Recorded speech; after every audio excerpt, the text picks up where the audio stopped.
আসসালামু আলাইকুম। নতুন আরেকটা ভর্তার রেসিপি নিয়ে আজকে হাজির হয়েছি। শিরোনাম দেখে তো বুঝতেই পেরেছেন, আজকে সিম ভর্তার রেসিপি দেখাবো। প্রথমে সিমগুলো এইভাবে ভালো করে আঁশটা ছাড়িয়ে নিচ্ছি আর 2 ভাগ করে কেটে নিচ্ছি। ভিতরে কোনো পোকামাকড় আছে কিনা ভালো করে দেখে নিচ্ছি।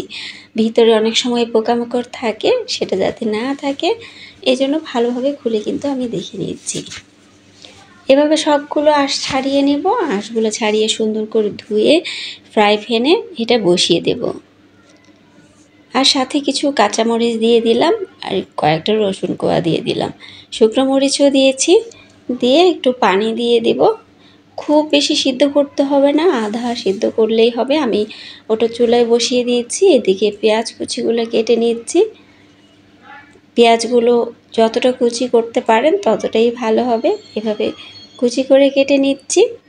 আজকে কিন্তু 9 রোজা শেষ হয়ে গেল। কেমন কাটছে আপনাদের রোজা? আপনারা কতটুকু ভালো আছেন কমেন্ট করে জানাবেন। আর ইদানিং ভিউ কিন্তু একেবারেই হচ্ছে না, ভিউটা একদম কমে গেছে। তাই পুরো ভিডিও দেখার অনুরোধ রইল, সাথে লাইক কমেন্ট শেয়ার কিন্তু করবেন। এখন সিমগুলো সিদ্ধ হয়ে গেছে, আমি একটা ব্লেন্ডারে ব্লেন্ড করে নেব। একটু পানি দিয়ে দিচ্ছি, আমার ব্লেন্ডারটা পানি ছাড়া ব্লেন্ড হয় না, তাই আমি একটু পানি দিয়ে মসৃণ করে ব্লেন্ড করে নেব। পুরো ভিডিও দেখবেন আর লাইক কমেন্ট শেয়ার করবেন। যদি নতুন দেখে থাকেন তাহলে অবশ্যই সাবস্ক্রাইব করে পাশে থাকবেন। ফেসবুক থেকে দেখলে ফলো দিয়ে পাশে রাখবেন। আমি ফ্রাই প্যানে আর একটু সরষের তেল দিয়ে দিলাম। প্রথমে পেঁয়াজগুলো ভেজে নেব। ফ্রাই প্যানে আমি অন্য একটা রেসিপি করেছিলাম, এটা না ধুয়ে, যেহেতু আগের বারে সরষের তেল ব্যবহার করেছি তাই সেটাতেই আবার ভর্তাটা বসিয়ে দিয়েছি। এরকম করে একটু ব্রেস্তার মতো ভেজে নিয়েছি। ভেজে এগুলো কিন্তু আমি তুলে রাখবো। আজকে একটু সিম ভর্তাটা একটু আলাদাভাবে করার চেষ্টা করেছি যাতে স্বাদটা বাড়িয়ে দেয়। এখন আমি কিন্তু এর মধ্যে কালো জিরা দিয়ে দিলাম। কালো জিরা ভর্তা খেতে ভালো লাগে। আর ওই সিমটা ব্লেন্ড করে রাখাটা আমি এখন ফ্রাই প্যানে কিন্তু দিয়ে দিলাম। ঠিক আমি এরকম করে ব্লেন্ড করেছি, নিশ্চয়ই দেখে বুঝতে পারছেন। এখন অনবরত নাড়তে হবে। আমি ব্লেন্ডারটাও কিন্তু এখানে ধুয়ে দিয়ে দেব। ব্লেন্ডারে অনেকটা লেগে থাকে, তাই আমি ওটা একটু পানি দিয়ে ভালো করে ধুয়ে তারপর কিন্তু দিয়ে দেব। ভর্তাটা আসলে এতটা লোভনীয় যে একটু ভর্তা হলেই খাওয়াটা তৃপ্তি সহকারে খাওয়া যায়।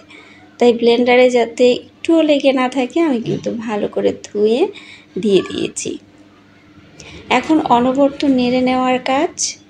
যতটা নাড়তে হবে ভালো করে যেন লেগে না যায়। এখন এই পর্যায়ে আমি লবণ দিয়ে দিচ্ছি। আমি কিন্তু এতক্ষণে লবণ ব্যবহার করিনি।